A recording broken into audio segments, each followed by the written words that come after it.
Hello, mọi người xâm hòa nè. Hôm nay tí lùi chọt món.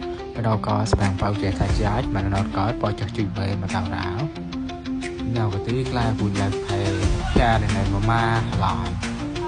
Nhau lùi cho lại một hè vậy á. Lần mà lòi. Đang bao trẻ thay trái của tí món nan mà mò lòn món nan mà mùa về. Như bao trẻ sẵn mưa sẵn to mà tạo đá. Như bao trẻ chai nuôi gói. Mà chụp bao việc chơi cái chọc pro cơ bọi một mà tạo ra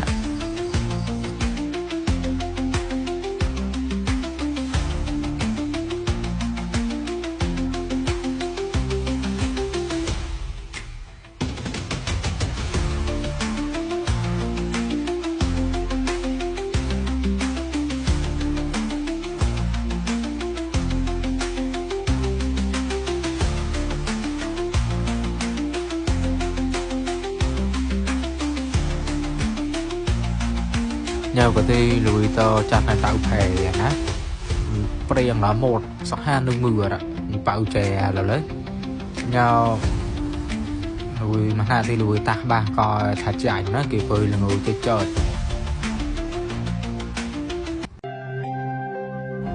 nhau lùi ta ba là có mơ của tí thà thà ma thư nửa thải to thà ma thư sau lọi to thà ma thư bỏ pa to thàปลา son คำร้อนก็ถ้าใจคำร้อนให้อย่างนั้นถ้าเจ้าanh nào và từ po tầm hà cao nó nam một nan mà lâu như tao pa bạo chè tí mà như tao lọc nó được bị tao nó phèn tao tuy như tao sơi nó bỏ na thà chạy như tao sơi nó bị tao tí một nam mà lâu như cái pa bạo chè phèn bị nào thì như lọc tọt nó tí là ha ca coi là cái chơi ma lọt người cái từ cột ha ca